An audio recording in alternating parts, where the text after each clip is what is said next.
Here we go. Week 4 college football is upon us. And here at Odd Chopper, here at Betting you know we're ready to break down games. Week 3, we broke down a ton of games. We had a ton of people come in. It was actually a really good week. We're going to talk about that. But we weren't treated to what we've got on deck for you today. Marquee matchup. National title implications, not just in one game. Not one, not two, not three, not four. LeBron style. We got big games. We're ready to talk about them. I am Ben Rasa. I am joined by Matt Gajewski. Doesn't get much better than this. This is insane. One of the best weekends coming up that I can remember, at least on paper. Hopefully it delivers, but man, we have just marquee matchups for days, and I couldn't be more excited for it. It's going to be an awesome weekend. How are you, Ben?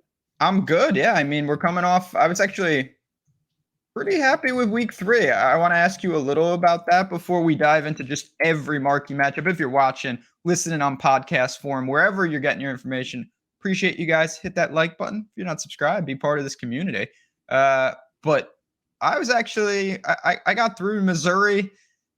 The end of that game was insane, but they got it done. That set the tone. West Virginia loses Green immediately. No problem. Just far superior to Pitt. All of that was really good. My only misstep, Arizona State, no more. No Moss. They had 8 turnovers in that game. Well, did you see who was playing quarterback? I certainly saw who was playing quarterback. Yeah, so that was clearly a miss for me. I talked about them, but I also didn't expect them to be playing their 4th string quarterback because Rashada didn't play. Now they're saying maybe he's going to redshirt. I think that would be a horrific mistake for this team, unless they just punt year 1. I don't know. Dillingham's going to have a long leash, so maybe they do decide to do that. I don't know. But then you had Pine get hurt, and the 3rd stringer get hurt, so you were on to BYU transfer Jacob Conover, who's not supposed to play. But yeah, I fell asleep during that game, and I was like 29-0. What the heck happened to Arizona State? Then I see their 4th stringer in there. I'm like, oh, makes more sense. But yeah, otherwise, pretty good week.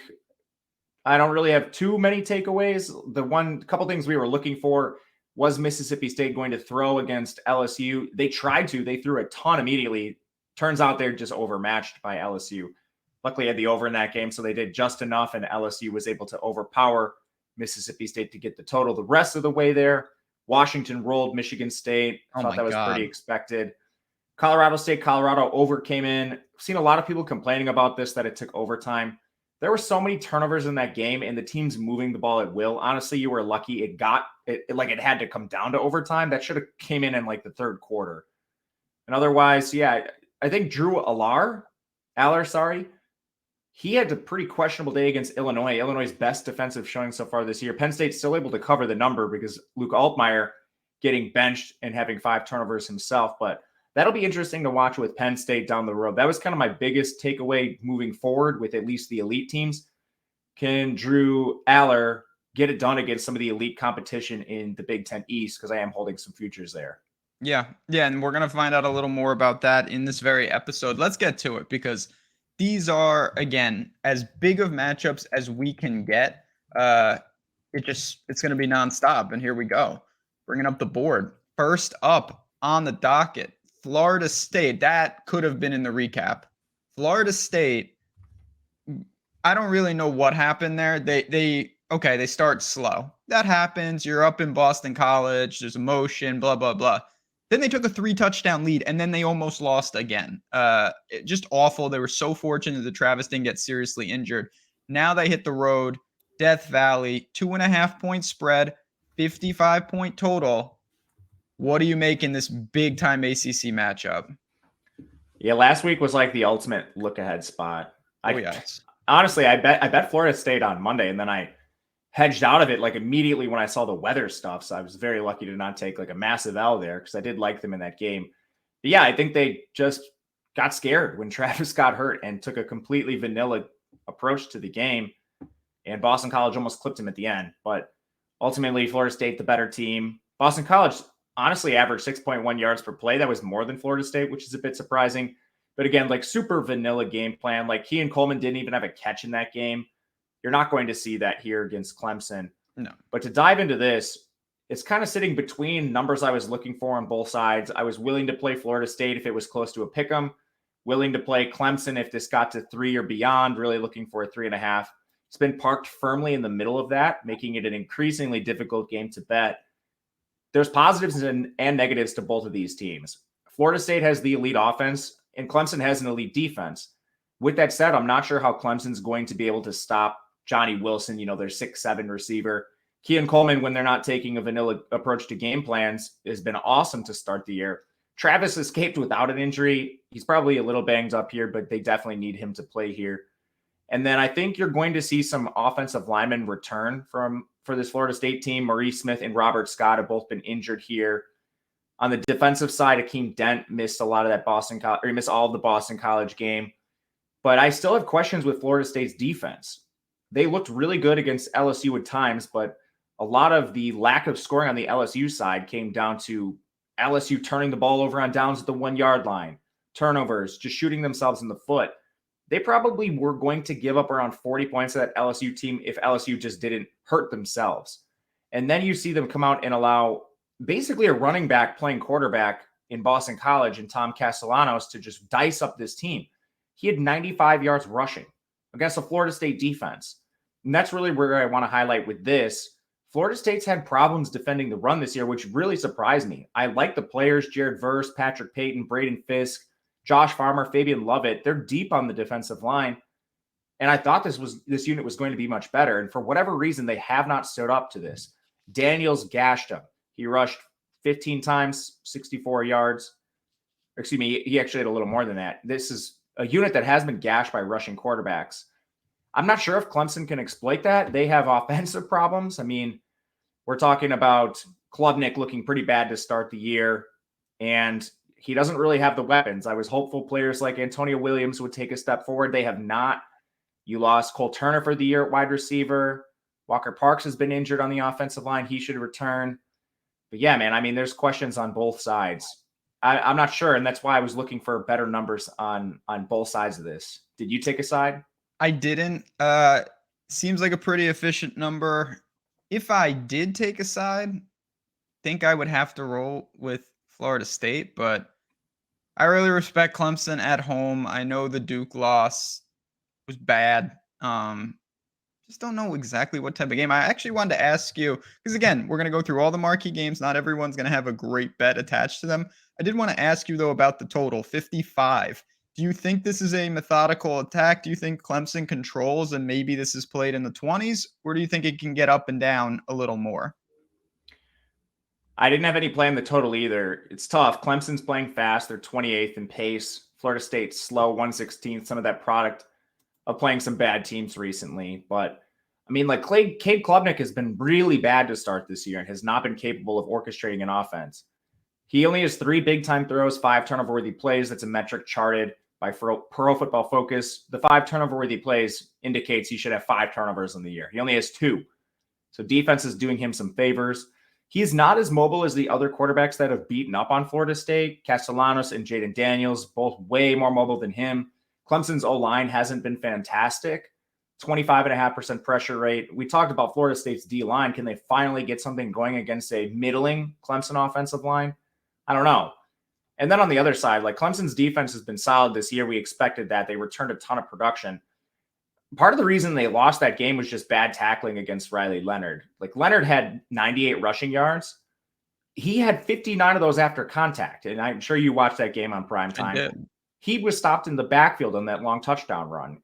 If Clemson just cleans up like one missed tackle forced by Leonard there, the score could look different in addition to like all the turnovers Klubnik had. That's an issue here.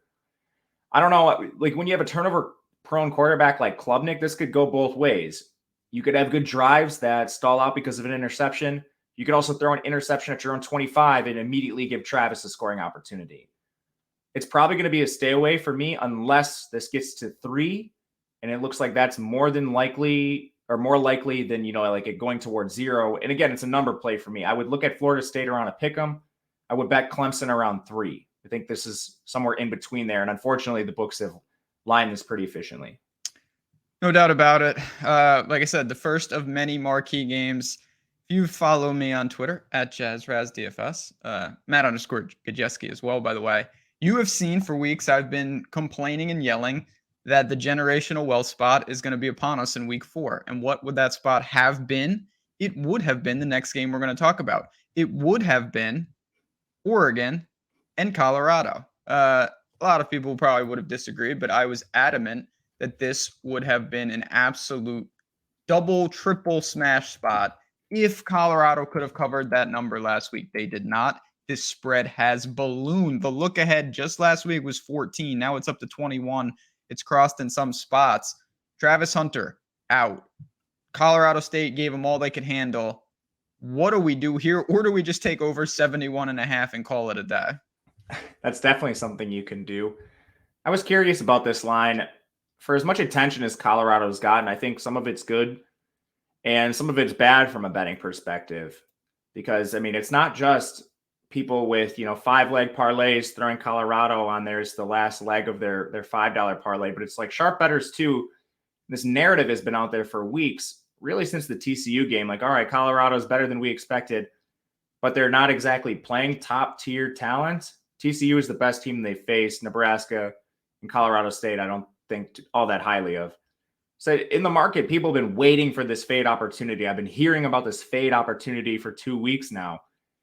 And when bookmakers are, making lines immediately, it's not like little Jimmy with his $5 5-leg parlay who's moving the line here. The public can be on Colorado, and it's still these sharp bettors that are trying to fade them that are moving lines. So, I mean, it's quickly taken money on the Oregon side. The number's way past anything I ever would have thought about betting for Oregon. There's questions with that team. We'll talk about it. But, man, it's not the opportunity I thought we were going to get. And honestly, I might buy back on Colorado if this gets to 21.5. Big number here for two good offenses. To dive into the personnel a little bit, Colorado's really banged up. You mentioned Hunter. Miles Slusher hasn't played in 2 games. He's their starting nickel.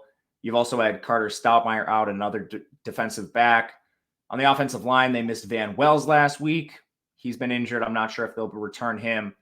So it's a lot of injuries here, but I think there is some depth that people aren't talking about.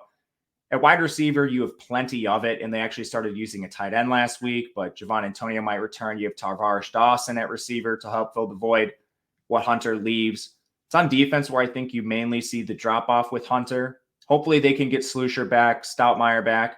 They also haven't played their 5-star Cormani McClain a single snap this year. Be really interested to see if he can get on the field for this game. I'm not sure why they're not using him yet. And then you also have Alton McCaskill back. They did return Kindrich Breedlove in the defensive backfield. All that's good. So I think it should help them, but I still don't think it's enough to stop Oregon. That offense is elite. It's high-powered. You have weapons in addition to Bo Nix. Like, they might have better weapons than last year just across the board with their receivers they brought in the transfer portal. The only real concerns I have with the Oregon offense are on the offensive line. They only returned 2 starters, but only a 10% pressure rate so far. The transfers they brought in were awesome. You and I talked about in the offseason this Johnny Cornelius guy from Rhode Island, and I couldn't figure out why he was rated so highly. Turns out he's really good, and that's why he was rated so highly. But on defense, Oregon hasn't really been tested at all. When they faced Texas Tech, they gave up a ton of yards. They actually allowed Texas Tech to record more yards per play than them, but it was just the Tyler Shugg turnover show, which allowed Oregon to win that game and cover that spread, if I'm not mistaken. But can Colorado capitalize on that Oregon defense, which is on cracks? Yeah, I think so. If you look at the player personnel, they lost a ton of guys this offseason. Christian Gonzalez was awesome. Bennett Williams in the defensive backfield, their best edge in DJ Johnson, best linebacker Noah Sewell. They portaled a lot of guys, but that secondary got roasted against Texas Tech. I think you could see the same thing with Shedeur Sanders in this unit. And plus, Colorado's always live for backdoors. They're trying down to the very minute. With that said, Oregon might do the same thing because opposing coaches hate Dion. But yeah, I don't know. It's gone a little too far for me. I'm not betting the current number, but I'm definitely going to look at the Colorado side if it keeps going. I'm okay at 20.5 still. It's not going to be the unit size that I thought it would be. I'm certainly okay with over 71.5. I think that Colorado can and will score. I don't think that their defense can stop Oregon whatsoever. I think that Oregon will score 45 to 60 points, and we'll call it a day. That's just really we're going to find out, but the depth is starting to get tested. Just emotional game after emotional game. Now you're in Autzen. I don't like this spot. And then they got to play USC next week. The scheduling did them no favors, but I think that's fine. I agree. If it gets to 21.5, you're certainly frozen on the Oregon side. That is too much, but I think the over is fine in this situation. It's going to be fascinating. And if somehow Dion pulls this off, he will even have convinced me, because that would just be next level. But it's not going to happen. So we will see still. And yeah, I'm glad, by the way, before we're not going to spend 10 minutes on every game, I promise. I did want to ask you, and you already brought it up. Why is McLean not on the field? Because you mentioned the 5-star elite recruit. I expected to see him, and we have not. Yeah, he was listed as a backup initially. I don't know. Yeah, it's not a great sign when you get beat out by some of the guys they're trotting out. No, that was stunning. That was a name that I actually Googled right before the show, and they were saying, he's not going to step in for Travis Hunter, and I was even more confused. But we move on, and we actually move on to the game at the same time, right below it, with equal significance. Ole Miss to Tuscaloosa to take on Alabama. 7-point spread, a 55.5-point total. Ole Miss has been a little banged up. They've gotten through their test. Tough game with Tulane. Taking on Bama, whose stock I honestly think dropped more last week than it did against Texas. That game against South Florida was atrocious. They are playing quarterback roulette. Now they're going back to Milroe is the last I heard. Talk to me about this SEC battle where Alabama has no margin for error now. Yeah, a lot of rumors on the Bama side. Some people suggesting Milroe was suspended last week because even when the game was out of hand, they didn't put him in.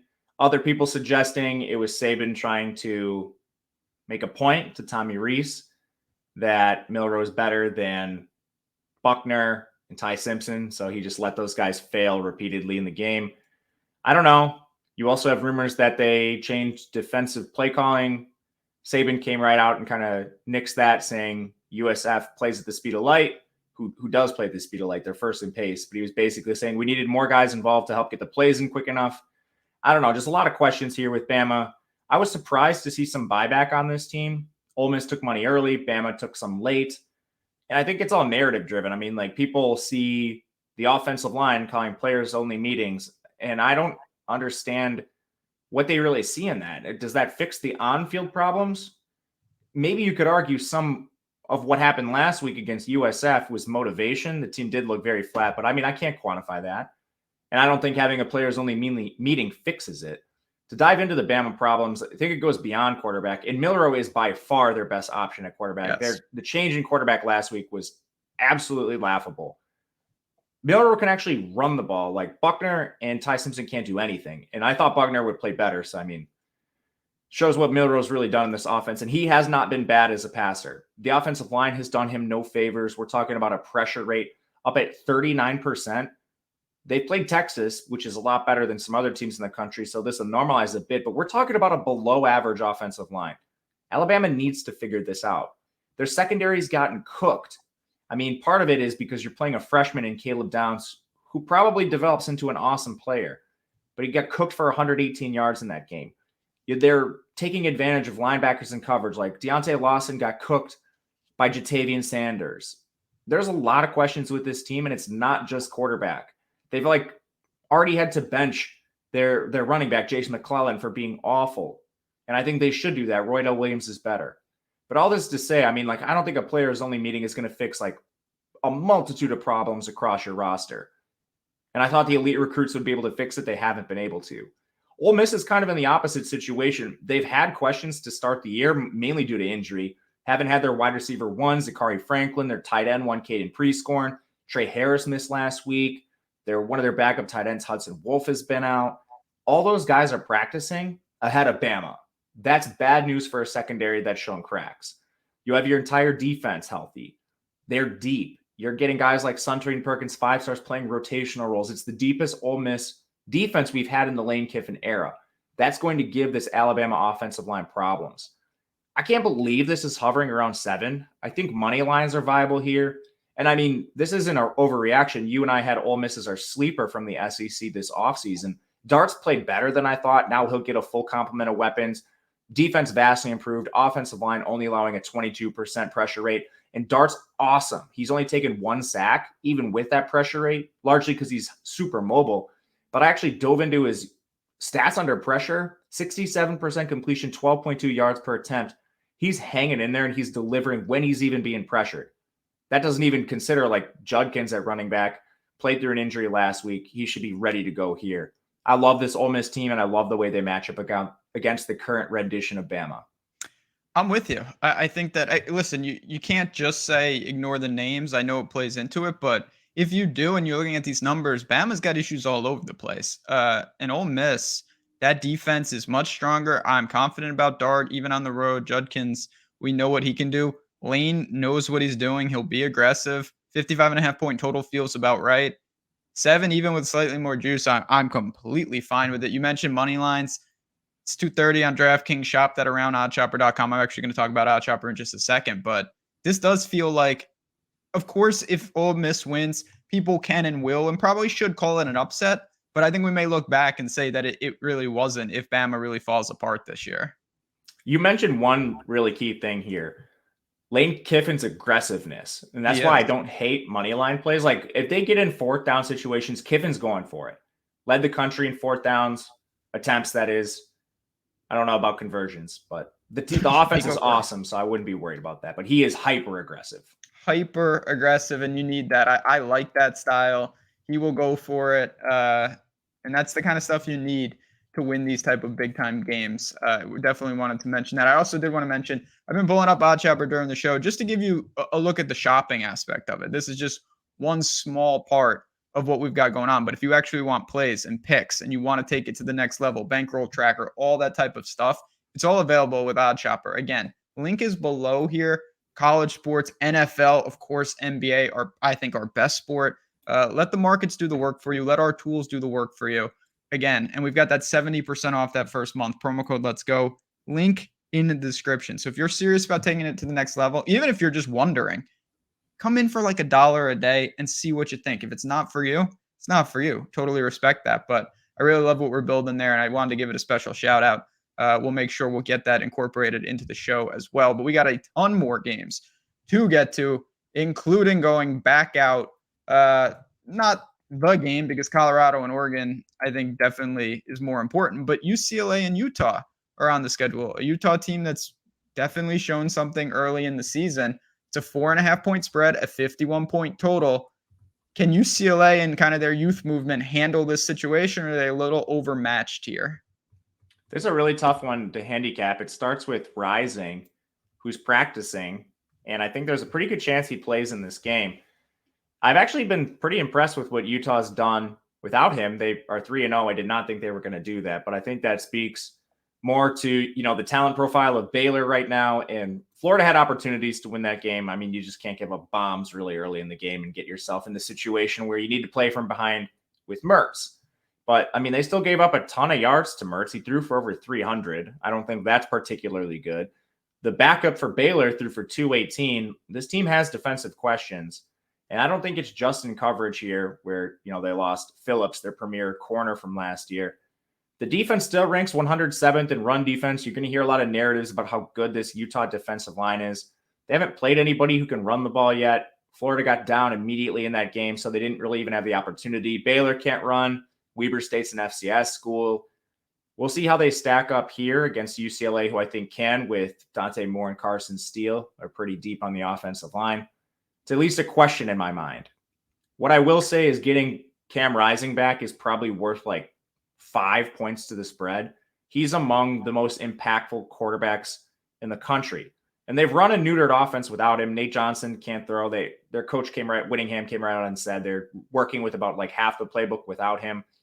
But I don't think it's just Rising. I think you might get back Brant Keithy. That would be awesome. Thomas Yasmin's been really bad in his place.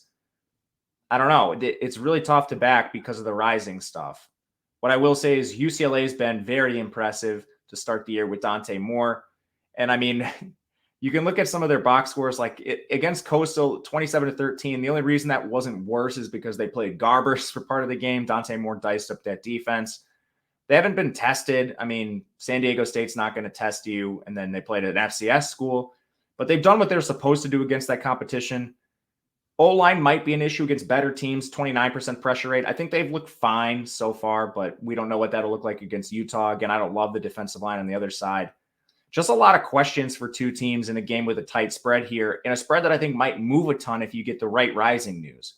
So it's going to be a stay away for me right now unless the line moves somewhere interesting in the latter part of the week. That's what I wanted to ask you before we move to the next game. Do you think this line is screaming, like if Rising is in north of a touchdown, you think this goes? I think it probably stays within it, but Okay. I don't know, man. If he's ruled out under a field goal? This is the one actionable play I would say here. If he's ruled out, I think there is a little value on UCLA. I don't know how much I'm going to place on them. It's probably not even going to be a full unit, but they're a good team, and I've been trying to sell Utah incorrectly, mind you, for the whole part of the season. Yeah, this is one for me. I think that right now, if I had to bet it, I'd be on the Utah side. I think, first of all, I think Rising is going to play, and they're at home. I agree. I think this is the spot they've kind of been waiting for. He's been closer. They didn't need him. This seems like the spot, and I don't mind anticipating saying this is going to be 6.5 when he gets ruled in. And if it's not, I'll live with it, and I'll take a bad line. But if he's ruled in, I would be on the Utah side, particularly if it's under a touchdown. Same. I'm worried about my own personal timing of that news and being able to get money down on like a good number. So I'll most likely I won't have money on this game, but if I can time it correctly, we'll see. I would honestly bet either side depending on where the number goes. But I do agree with you with Rising. Utah is the team I prefer. Without him, I think UCLA is live. I don't know. Really hard game to bet that I probably won't end up with money on. No doubt about it. Let's stay in the Pac-12. More marquee matchups. I don't even know what time this game is at, but I'm just going to scroll till I find it there. I found it. Oregon State and Washington State. I saw something where this might not even be true, so I might just be spreading propaganda, but that this is the first time that these teams have played as a ranked opponent in 90 years. That seems not possible, but it also seems very possible with these two squads. Oregon State has really made strides. They're a legit team. They're a 3-point favorite, but they're in Pullman, 56-point total. What do you think? DJ and Coke, Martinez, can they just get it going on the ground, or is Washington State, who you know has a little talent after what they did to your team? What do you see in this game? Does that say more about Washington State? That's a fair question. I don't know. Because going back to our priors, Washington State was the team I was looking to sell in the offseason, and they've kind of buried me with their non-con destroying 3 teams.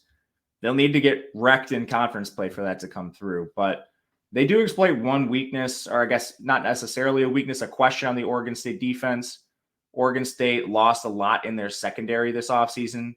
They've got 2 completely new starters there, and Tyrese Ivey, one of the guys they brought in from JUCO, has been a real liability.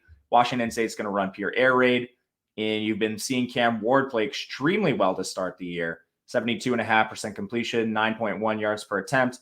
What I will say is he's gotten a little lucky on the touchdown to INT ratio. He has 4 turnover-worthy plays. None of them have been converted into interceptions, which is good.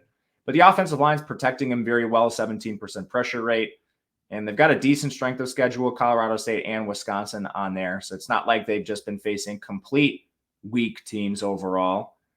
But on the Oregon State side, this is a team we were buying to begin the year, return almost all their offense, add DJ Uiagalelei, Anthony Gold's back at receiver. He missed a game in there.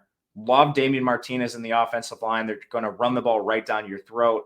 Washington State's been pretty good at defending the run so far this year, but it's really one data point with Ches Malusi and Braylon Allen, and they got up early in that game. Wisconsin wasn't able to actually establish their ground and pound attack. Then they faced Colorado State, who's an air-raided Northern Colorado and FCS team. I still have questions about their run D. They lost all their defensive tackles and their 2 starting linebackers from last year. They added some transfers, but we're not really talking about like premier guys. And one of them, McCullough, hasn't even earned his starting spot back after he got injured to begin the year. So I don't know. I have questions with the Washington State run defense, even having Wisconsin on the schedule. I don't think they faced strong competition, and game script did not really lend itself to Wisconsin establishing that game plan. Oregon State's going to establish it no matter what. Yes. Even if they get down a score immediately in that game. And I think Oregon State has the better rushing attack than Wisconsin, too. I'm going to lean on the priors and back Oregon State here. I'm seeing inside 3. Love that number. I'd back it through 3. I don't even really care about the hook in 3.5. It's important with the run-based team, but I think they're a bigger favorite than that in previous, or I guess different runouts of non-con play. Yeah, it's out there again. 3 is taking pressure for Washington State. I bet 2.5s are going to pop up by kick. You got 3 at -102 on DraftKings. That's a good number. Cam Ward, man. Cam Ward is awesome. I really do respect him. Oregon State is a team that I just love.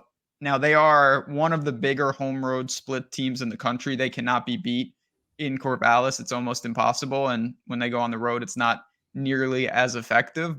But I think stylistically, they do have the advantage here. I'm with you. I'm looking to that side. I might even look if I can't find 2.5, maybe, something around -140 on the money line. Anything like that, I think is fine. But this is a big game. And certainly if Oregon State can pass this test, we have to start talking about them as a real contender out there. For sure. Last thing I'll say is they've neutered their offense. Not only are they not throwing, but they're not running Uagalele. 11 design runs through 3 games. In the slightly more competitive ones, they've run him more. So I'm using that as kind of a hint moving forward that when games are close, you'll see him more involved as just a compliment to what Martinez and the backs are going to do. That would be key. No doubt about it. I can't wait to see that game. I can't wait to see this game for a different reason. Anytime I can watch Iowa just get absolutely smoked, it's right in my wheelhouse. First of all, Iowa tried to run it up against Western Michigan last week, which is outrageous in itself. But let's talk about this. They've got a whole nother test now. Penn State is here. And I don't mean in Iowa City. I mean Iowa's got to hit the road. It's ticked to 14.5 at some spots. I'll pull up BotChopper, see what else we can find. 40-point total. So I guess that means that no one is expecting Iowa to score in this game. What do you expect in this spot? I bet Penn State at 14 once the Iowa injuries came through. They're down 2 of their top running backs, Caleb Johnson, Jay-Z Patterson. Luke Lachey is out of this game at tight end. Cade McNamara has been playing through an injury the whole year, and he has been dreadful. He was so bad against Western Michigan. And I mean, this is hilarious. You see Ferentz on the sideline, losing his mind about Cade McNamara not being able to hit simple throws, actually pretty decent openings that Ferentz designed. I'll give him some flowers, which he doesn't deserve. But I mean, even looking at this Iowa team, who have they played? Utah State, they win by 10. Iowa State, they almost lose, win by 7. We're winning that game pretty handily, and then let Iowa State come back in the game, who just lost to a MAC school. Western Michigan's a bottom 10 team in the country. They have a completely new coaching staff and rebuilt roster. They'll be good in the future, but they're transitioning to an air raid. That's not a team that can score points on a Big Ten team. I still have questions about this defense. You've played 3 blind schools. You lost Riley Moss, Jack Campbell, Seth Benson, Kayvon Merriweather, Lucas Van Ness, John Wagner, and they run deep, so they had players that rotated on the field. But, I mean, you've got a lot of new guys playing snaps, and have they been tested whatsoever? To me, the answer is no, and they can't score on offense. Now you'll be facing Penn State. I wasn't impressed with Drew Aller last week. He played pretty bad against Illinois. The defense here is going to be stiff, but over time, can they run the ball, get to 14 points? Can they rely on their own defense, which I think is better than Iowa's? I think so. And plus, that defense got better. They returned Daquan Hardy, Keziah Izzard, and Amin Vanover last week. Forced 5 turnovers from Luke Altmaier in this Illinois offense. You're facing a worse offense now in Iowa, who can barely put up points against MAC teams and Utah State and Iowa State. I don't know. I think over time, even if it isn't a completely clean showing from Penn State, I'd be shocked if Iowa keeps this close. You like narratives. It's the whiteout too. I mean, Penn State should be up for this game. At night, big problems. I think that this isn't even that crazy of a hot take. I think there's a real chance that Iowa doesn't score a touchdown. This is a bad situation. I've watched more Iowa football than I'll play the transitive game. You mentioned this. Iowa State is awful. And it's a rivalry game, and I understand they kind of clawed back late. Maybe it wasn't as close. But no, very bad. You lose to Ohio, you're fooling around with Western Michigan. Utah State, they played Air Force. It was 30-0 immediately. I don't think they only played cupcakes. I think they played specifically bad cupcakes. And now they're hitting the road to Penn State at night off a pretty lackluster performance by Penn State's offense. Penn State had Delaware in week 2. They held a lot of guys out of that game. They are getting healthy. They are getting angry. This has 31-7 written all over it in my mind. Yeah, I agree with you. They had guys suspended who are back now. Penn State's going to be at full strength. Yeah. The only question I have is the offense. It was a very sleepy performance, but some of the underlying metrics are still very good. Offensive line, very good. Defense is going to give Iowa tons of problems. Can Katron Allen, Nick Singleton bounce back? I think so. They have a big sample size of being elite players. Aller, not a big sample, but I mean, he's shown solid play prior to the Illinois game. And I mean, they played West Virginia. It's not like they just played Delaware. So, I mean, I think you do have something to lean back on. And they have elite skill players around him. Aller should have a bounce back. And now they're back at home as well. They were hit the road last week to Illinois, which is a weird spot. Yeah, all right, let's keep it moving. Again, I do want to mention, as always, if we've got a lot of we've seen this Betting You podcast show grow and grow and grow. And it's because of you guys. First of all, I just want to say thanks. Second of all, for all the new listeners, any feedback, we love it. Put it in the comments, like button, subscribe, be part of the nearly 100,000 on this channel. We're going to hit 100K before 2024. It's very, very exciting. So just want to give a shout out there. Another big game. We're only talking about big games this week. This could have been the premier game, and I guess you could argue that it still is. But Ohio State and Notre Dame, I think College Game Day is there. 7:30 kickoff, a 3-point spread. Fascinating game. I do not know where you're going here, but I certainly want to hear about a 55-point total. What do you see in this matchup? Yeah, this is an awesome game. Notre Dame, I took it 3.5. That popped for a brief period of time. Came back. I think 3 is still okay. I don't hate it at that number. There are questions about both of these teams, but Ohio State, man, a lot more questions than I expected. I think the strength of this team is on defense. The defense has been awesome. And last year, they ran off a number of starters, and only one of them was drafted, their old defensive end. So everyone who was good is back. You now have elite recruiting for a couple of years now under Knowles, who's been an elite DC every step of the way. And he kind of had his hands full rebuilding this Ohio State defense. But now, year over year, we've seen consistent improvements here, culminating in what is the number 1 defensive efficiency team in the country per my metrics so far. Now, they played Indiana, Youngstown State, and Western Kentucky. There's going to be noise in these stats. A lot of other teams have played more competent opponents. This does try to adjust for opponent, but it's very hard when you have like FCS teams on your schedule. The big question here has been the play of McCord. He is not even reasonably compared to CJ Stroud. I'm old enough to remember CJ Stroud's first couple games. They weren't elite either, but McCord, 4 big-time throws, 4 turnover-worthy plays, not exactly making the best decisions with the ball. I have questions with Ohio State's offensive line. They've been pretty good so far this year, 11.5% pressure rate, but they haven't even faced a pass rush in the top 70 yet. Notre Dame is 16th. They're definitely going to exploit that. I didn't like the players they brought in at tackle this offseason.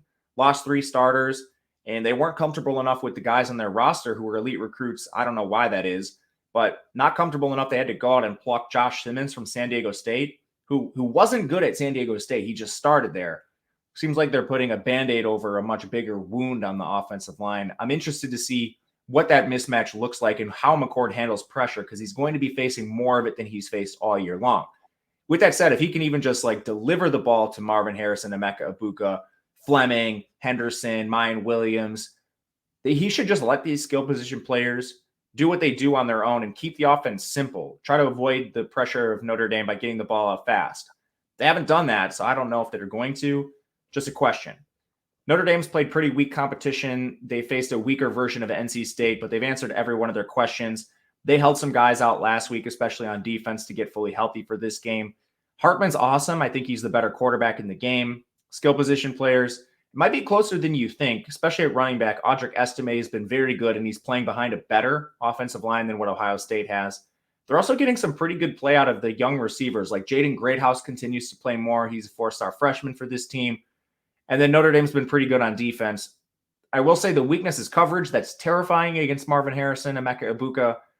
But I think there's edges to both sides of this game. With both teams, comes down to who can exploit the other ones. And I'll take, the experience of Notre Dame here, surprisingly. It hurts me to have to agree. I'm not a Notre Dame fan. First of all, I pulled up Odd Chopper. There's a 3.5 out there right now over on FanDuel. So if you want the Irish, you should get the hook. It's so hard because I don't want to just say McCord's not the answer. but he doesn't look great. Now he has to hit the road. This is a serious spot, like in South Bend against that front. Yeah, they're going to have to scheme these guys open to me because he can't really move, can he? He hasn't He's shown not much. mobile. Yeah, that's not great. I think people might get like hidden in the box score last week too, seeing 63 on Western Kentucky. Well, that team. And plus, like Western Kentucky plays like a weird style of football. They're hyper aggressive. They went 3 of 6 on fourth downs. Like all of the fourth downs they missed were basically at midfield, like not clearly in Ohio State territory. So, I mean, you had like really short fields for Ohio State to get to scoring windows. Western Kentucky fumbled on their own 27. They threw a pick 6. I mean, Western Kentucky did themselves no favors in allowing 63 points in this game. I watched that game, and you couldn't find a further offense stylistically away from Notre Dame. There was nothing from that game that they can take. They were also in Columbus. I think this is a toss-up game. If you're going to give me 3.5, I have to take it. I'm not saying Ohio State can't answer the challenge, but I think that Notre Dame has every chance to win this game. And they win this game, it's going to be open season for them to make a push for the playoffs. So we will find out. We're going now to the SEC, not the biggest game. Listen, we just talked about like 8 gigantic games. Mississippi State, you mentioned earlier in the show, they tried, but it just didn't work out last week. They take on South Carolina, who also tried, and it didn't work out last week. A little different level of competition. South Carolina, 6.5-point favorite here, 49-point total. Team Rattler, or are we going with Mississippi State? I bet this on Sunday night and got South Carolina minus 4.5. It's getting close to a touchdown now, but I do think there's an actionable bet in this game currently, and I would look towards the over at 50 points. It hasn't moved a lot, and it would be my preferred bet at this point in the week. South Carolina is going to play fast, and I was actually impressed with Mississippi State's decision-making, not really the execution. There's other questions there. But I like that they came out and they tried to exploit the weakness of LSU. They just weren't talented enough to do it. But I do think the weakness of the South Carolina teams, their secondary as well. And it's not as good as LSU. So maybe Mississippi State can find some avenues to passing the ball here with Rodgers. And I like some of their receivers. LSU, just some of the changes they made in their secondary really held up to what Mississippi State has to offer talent-wise. But ultimately, I was encouraged to see Mississippi State come out with the game plan. All right, we're going to exploit the weaknesses of our opponents. South Carolina is definitely going to be able to pass on Mississippi State. We saw LSU absolutely decimate this team. Mississippi State lost a ton of production on defense from last year's team.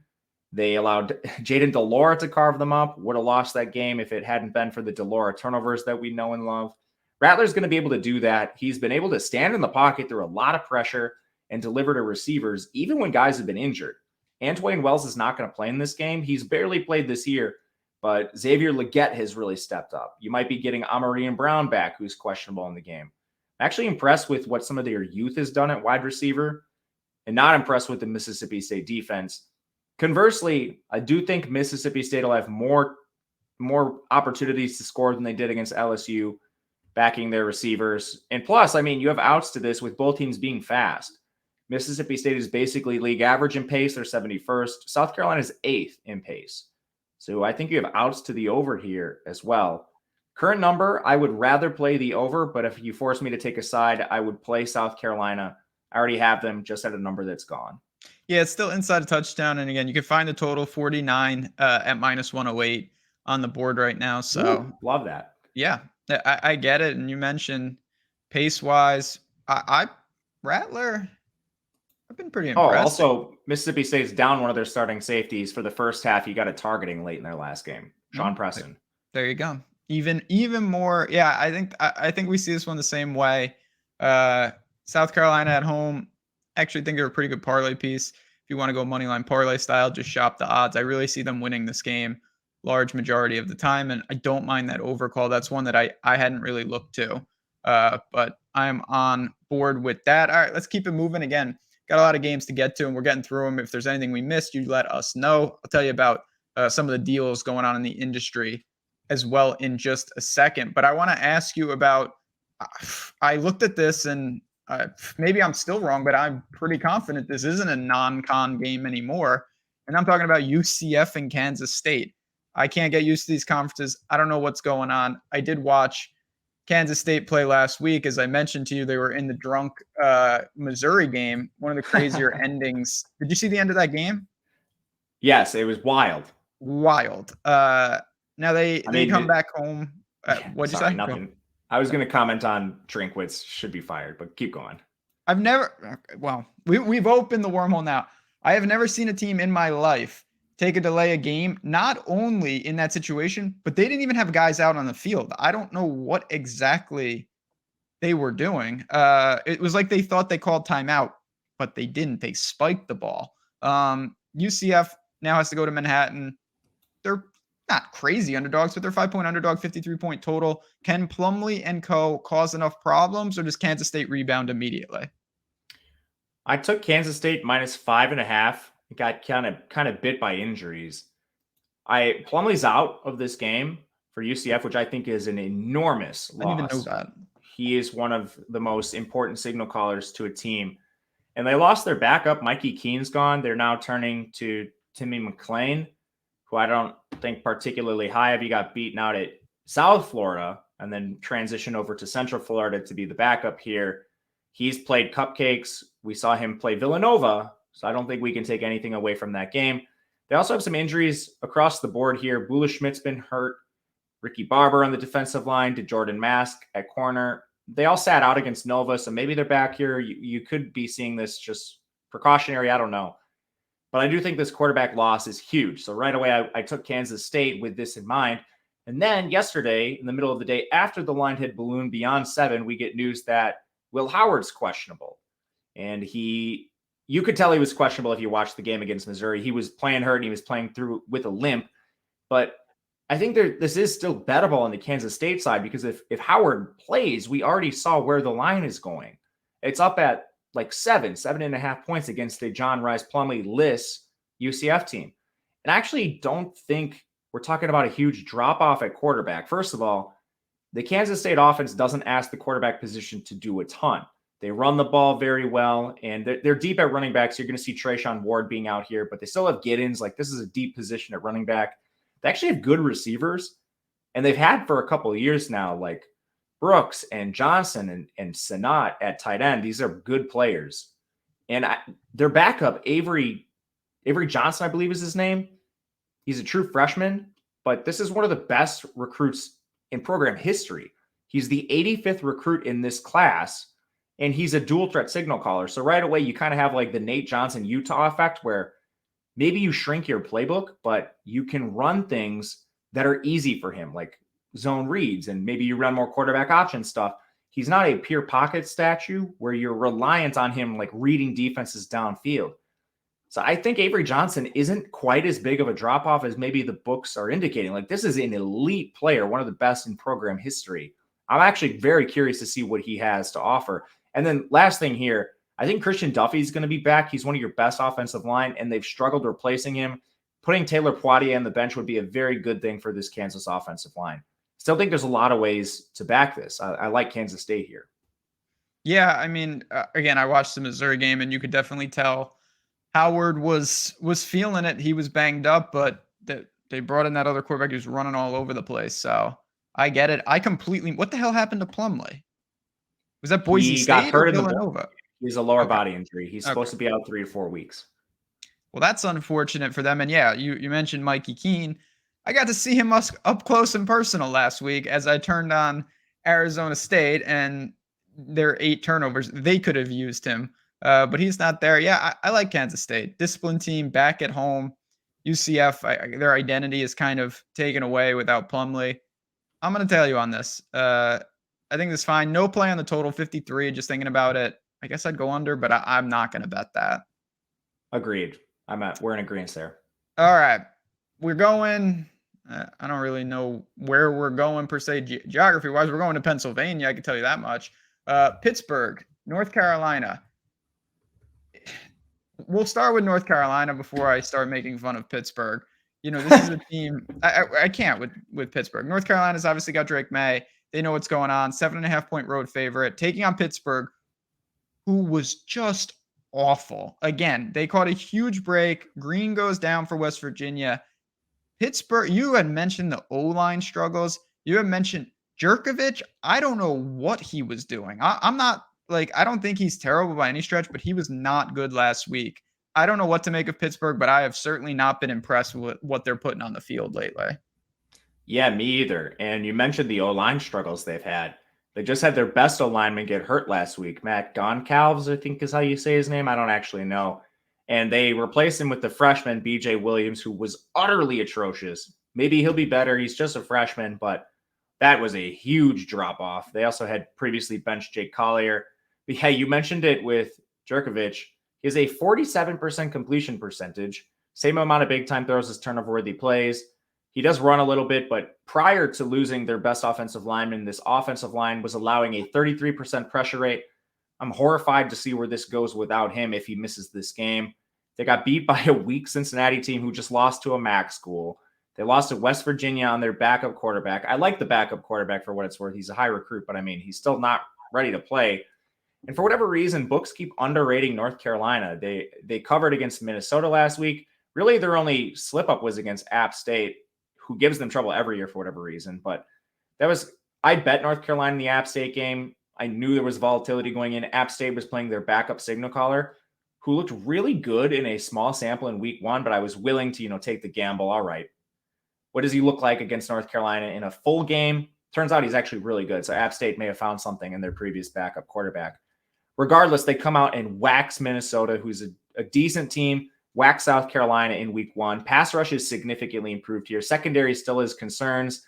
Pitt's not going to throw the ball on you, even if they have the advantage. For better or worse, you have one of the most stubborn head coaches in Narduzzi on the other side who strictly wants to run the ball, whether it's a strength or weakness of your opponent. And North Carolina still is Drake May.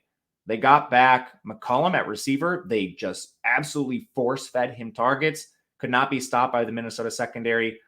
Pitt's defense lost a ton too. We didn't touch on that, especially in their pass rush. You should have Drake May clean here. Secondary is an issue for Pitt. There's just a lot of ways North Carolina can win this game. I think they can win it on their defense, their pass rush, outmanning the Pitt offensive line. I also think you can just have Drake May dissect the defense, which has lost a lot of production over the last couple of years. No arguments there. I'm not back in Pittsburgh anytime soon. I saw a lot more questions than answers. Not impressed with that team in North Carolina. You mentioned it. I think they have multiple advantages, and we're going to see that even on the road in a weird spot. I'll admit that, but I am with you there. Keep it moving. We got a handful more games to talk about. I also want to let you know, I'd be crazy. You guys have seen I've been bringing up Odd Shopper to shop the odds. That only works if you have a couple different outlets to make your bets. And if you're going to add to a book, you always want to make sure you're taking advantage of the deals that are out there. And BetMGM right now has one of them. Link in the description. You will see it. It says, the bet and get, bet 10, get 200. So what does that mean? You sign up there. You put in a little money and you bet $10. You're going to get $200 in bonus bets. You can use those bonus bets on anything that you want. Maybe you use it on college football. Maybe you use it on NFL. Maybe you do something crazy with it. That is totally up to you. But if you're going to do it, take advantage of these books when they are offering that type of opportunity for you. And then you get an ability to shop. You get the ability to say, okay, instead of getting 8, I'm going to get 7.5. Instead of getting 2.5, I found 3. It adds up quickly. I promise you, it'll make a difference in your bottom line. It is worth it. Again, link in the description below. Now, let's keep it rolling. More games on the schedule. This is one of my favorite games this week. And maybe I'm just not giving Memphis the respect they deserve. I do respect them a little bit. But why is this only 5.5?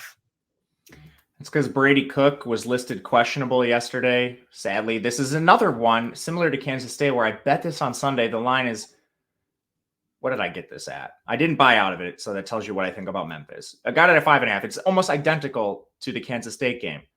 Had both of those at 5.5. Both of them moved through 7, and then we get the quarterback news. All right, Brady Cook is a hyperextended knee. He's questionable, and then it drops back down to 5.5.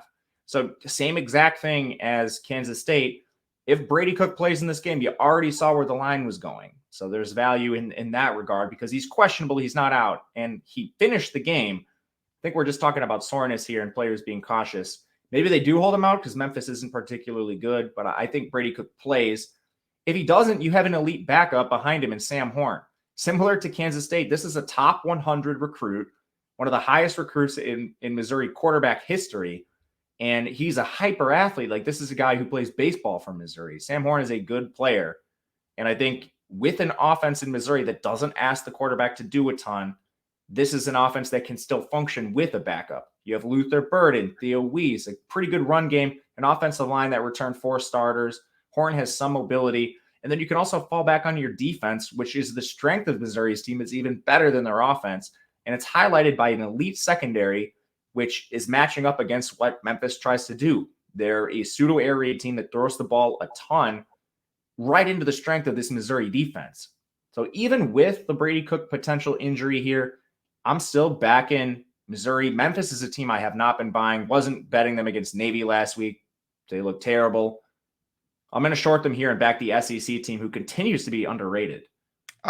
Missouri is underrated. Yes, the Cook news, I keep an eye on it, but still, I kind of equate this. It's not the same as the Utah situation for a couple different reasons, but I still think Missouri has outs, even if it doesn't work out with Cook. I am not sold on Memphis. Maybe it's because I watched that Navy game, and certainly there's no triple option worries here, but still, not for me. Not a fan of that. Give me they're both. That's real good, Ben. Give me the Tigers. Yeah, I'll leave it at that. The Missouri Tigers, not the Memphis Tigers. Arkansas and LSU. Another rivalry game, SEC implications. 17.5 is a lot, but it's probably warranted. 56-point total. Pretty simple. Can Arkansas hang in this game, or is this just a lopsided LSU win? I'm betting, or at least I'm thinking of betting Arkansas, as crazy as this is. Okay. I want to wait and see what Raheem Sanders looks like late in the week. He practiced limited on Monday, and I think he's a big part of this team. They've had a couple offensive line injuries. I think these guys are going to be back. Arkansas had like an absurd post-game win expectancy against BYU. I don't know. That was such a weird game, man. Like, Arkansas had an interception on their own 32, turned into a touchdown. They missed a field goal. Like, a lot of really close, weird things happened in that game. And post-game win expectancy indicates that Arkansas should have won. So basically, they gave a game away. KJ Jefferson's still been very impressive despite the limitations around him. I think Sam Pittman should be thrown in jail for the lack of players he added this offseason. Like, they lost 2 on their offensive line, 3 depending on how you quantify like starting versus backup snaps. They've actually been pretty good. Their pressure rate's 19.1%. That's awesome. I will say that 11 of their 18 pressures allowed came against BYU. Their other teams they faced were Kent State and Western Carolina. So it's not a surefire thing. This offensive line is good, but I think early returns are okay. The receivers are bad, man. They went down to the FCS level and like JUCO level to get receivers. They're not playing Satina, their elite receiver recruit from last year. 4-star, get a punt return touchdown. Elite explosiveness, like he was tracked over 20 miles an hour. Like, I can't understand why he's not on the field more at receiver. The defense, I think, is better, and I don't think it's really due to anything else other than they're healthier. Last year, they were so hurt. They didn't really have anywhere to go but up. I still think the defense is a concern here.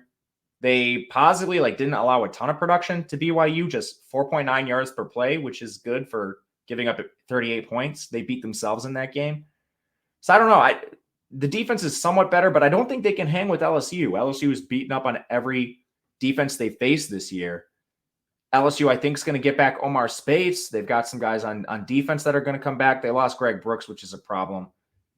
I don't know. It's a really tricky game here, but at some point, there's going to be too many points in one direction or the other. So it's basically looking at Arkansas as a value play. I have nothing negative to say about LSU other than their secondary has been shaky at times. But Arkansas plays slow, 98th in pace. LSU's not particularly fast. They're 67th. They're right around the average. So maybe that affects, like a 17-point spread. Not one on my card. I side with LSU, which is terrifying because of how good I side with Arkansas, which is terrifying because of how good LSU's been. But, man, we'll see if this gets a little more imbalanced in favor of LSU, or if they take some money, then maybe I'll play this. But it's going to wait for now. See how this plays out. Yeah, it's a tough game. 17.5 is a good number, but that is a tough spot. LSU, yeah, quality team. I think we all know that.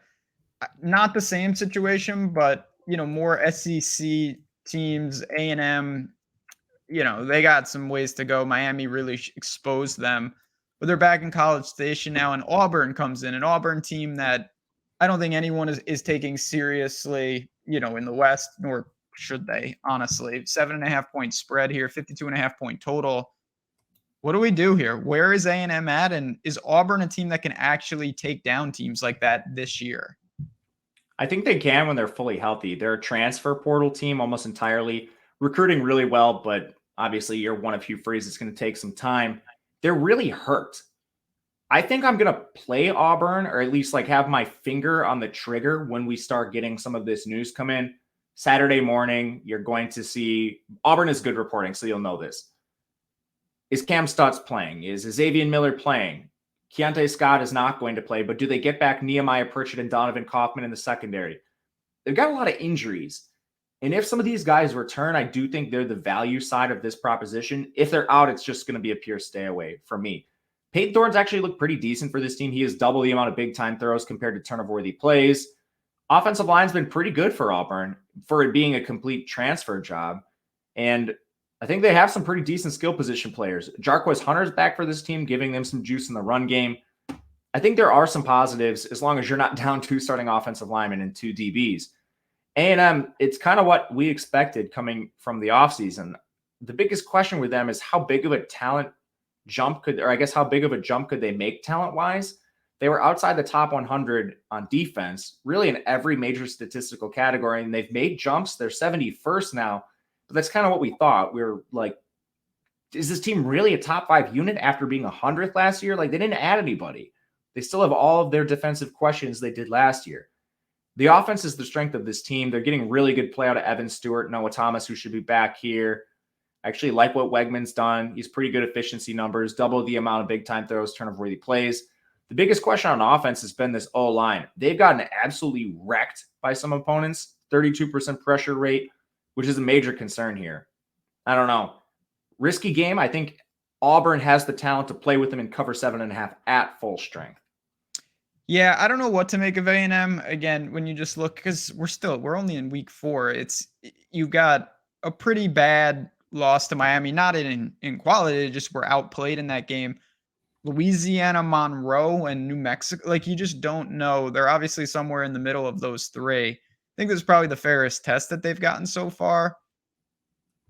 I don't think I can lay 7.5 though with this team. I'm not really sold. I thought that Texas A&M might have been a sleeper team and a dark horse to make some noise, but as you mentioned, it's hard to make that big of a jump, particularly when you didn't revamp drastically personnel wise. So I'm going to wait and see on that one as well. We've got one last game for you. And again, if there's anything we missed, just hit us up on Twitter at JazzRazDFS, at Matt_Gajewski, or just check out this channel. We've got more college football content coming as we get closer to Saturday, no matter when you're watching this. That's why we want you as part of this community. Again, like and subscribe. It really helps us out and hopefully gets you as a loyal member of Odd Chopper here completely just free. Takes 2 seconds. Press subscribe. Now, Kentucky and Vanderbilt. That doesn't deserve to be in our week 3 recap, but I will say Vanderbilt has completely coffined me because they lost to UNLV, and now there is no possible way, barring a meteor, for them to clear their win total. They had to have that game. They screwed it up. Now they really need this game. 14-point underdogs at home. What do we do here in the old rivalry game? This is a tough one for me. I like Kentucky. I bet them. But this is more of a field play than a mathematic play. Vanderbilt doesn't have terrible efficiency metrics. They just shoot themselves in the foot repeatedly. You mentioned the UNLV game. They hung with Wake. I'm not particularly a big fan of Wake. They barely beat Hawaii, which I think is a major red flag. But right away, there's some concerns here. They're missing Junior Abezu on the offensive line. They've got 2 DBs who missed the last game. We'll see if either of them are back. You can't be missing DBs against Kentucky. They're going to air it out and throw the ball right over you. But right away, I think Kentucky matches up pretty well against Vanderbilt. Vandy doesn't really have much of a run game right now, losing Ray Davis, who's on Kentucky. So they're going to try to throw it with their 3 returning receivers back. The strength of Kentucky's defense so far to this point has been their secondary, which has been awesome. They've also had a couple defenders in and out of the lineup. They should be healthier here. And this defense was pretty good to begin with. They only lost 3 starters, so we were expecting a lot from Kentucky defensively. Right away, I think Vandy's going to have trouble scoring. On the other side, I do not see the same problem for Kentucky. With those 3 receivers back, Ray Davis on the offensive line, they're getting better. They're continuing to work out some of the kinks in their offense. With Leary coming in to the Liam Cohn system, it's starting to look better. And I think they were just ironing out a lot of things against their non-con opponents. Like, it didn't look great against Ball State. They only covered on that game on a last-second run, but they were still killing Ball State and had their starters in, so kind of working through plays. The Eastern Kentucky game could have been way worse. Kentucky had 10 penalties in that game. They missed, or they had a punt blocked. I mean, could have been way, way worse. And then Akron last week, finally starting to put things all together, which is positive in my opinion. So I'll take Kentucky. Don't love the number. I think 14 is fine. It's not like a screaming value. If you wait, you might be able to get a 13.5. That's something I would consider here. I bet both numbers, so I'm not worried about the 14, but maybe wait, see what you can get in the market. Yeah, we'll see. This is a game. It's hard to back, like Vanderbilt. They have not done themselves any favors early in the year. They've got some talent. I do believe in this team, but I just, it has not clicked for whatever reason. Don't think Kentucky's the best stylistic matchup for them either. So tend to be on the Wildcat side here. All right, we've gone through a bunch of games, but we do this to recap every single show. You're strolling into the sports book. You've got a couple bucks, couple bets. What are your priorities for these games? Where would you put your money? Priorities in the marquee games: Ole Miss +7 against Bama. I think money lines are live because of the aggressiveness of Lane Kiffin and how this team plays. Oregon State -2.5 still available. I have bet this multiple times already. I took 3 as well. So if 3 is the number you're looking at, I don't have a problem with it. Penn State -14.5 would be my third.